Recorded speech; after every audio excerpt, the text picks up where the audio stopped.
Dalam hubungan dua insan, cemburu seharusnya jadi bumbu yang memberi rasa. Tapi jika takarannya berlebihan, bisa menjadi ancaman. Tidak hanya kebencian, tapi bisa berujung kekerasan hingga pembunuhan.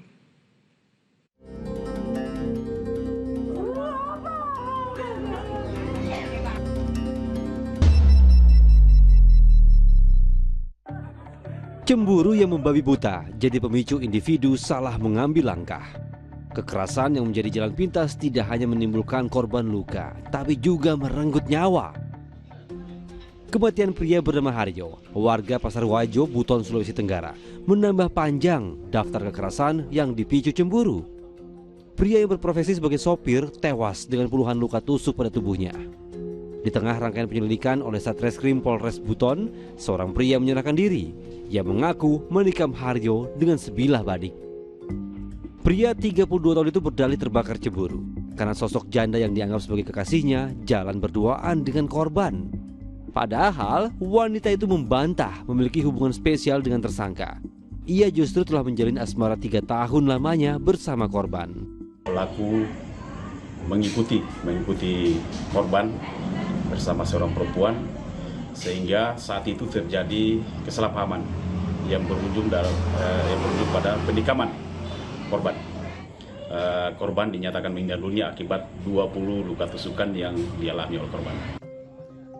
Kekerasan karena cemburu buta juga menimpa 2 wanita di Jepara, Jawa Tengah. Pria warga Kecamatan Kembang bernama Wardoyo gelap mata membakar mantan istri dan mantan mertuanya. Mantan istrinya terluka bakar parah, sedangkan mantan mertuanya meninggal dunia. Pria berusia 63 tahun itu terbungkus cemburu buta karena mantan istrinya akan menikah lagi dengan lelaki lain. Usai berbuat keji, ia pun menghilangkan nyawanya. Pelaku datang ke rumah korban dan melihat kedua korban tidur di kamar rumah korban.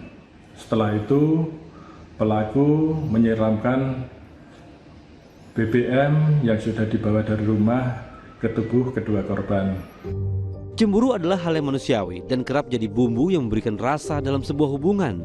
Namun, jika cemburu terbalut emosi, berisiko menciptakan sikap destruktif.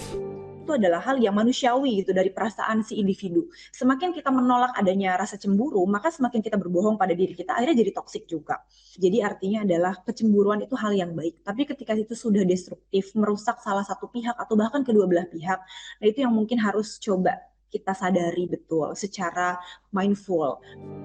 Cemburu pada individu dapat terbentuk oleh beberapa faktor. Salah satunya pola asuh dalam keluarga sejak dini yang berpengaruh pada kepercayaan diri. Ketika pola asuh atau maupun ketika mereka juga berhubungan secara sosial dengan orang lain, itu pun pasti akan mengalami sebuah krisis yang akhirnya mereka itu menciptakan sebuah self esteem atau self efficacy di mana mereka itu punya keberhargaan diri yang rendah. Nah, akhirnya melahirkanlah bentuk insekuritas. Bentuk cinta itu harusnya tidak destruktif. Bentuk mencintai itu harusnya tidak brutal. Mencintai itu harus compassion gitu. Kekerasan yang timbul dari rasa cemburu biasanya merupakan akumulasi rasa sakit hati. Tersangka spontan berbuat kriminal tanpa peduli ganjaran hukum. Untuk itu, kendalikan emosi saat sakit hati lewat melatih empati. Penting untuk tidak membiarkannya menguasai pikiran dan tindakan. Tim MTek Media melaporkan.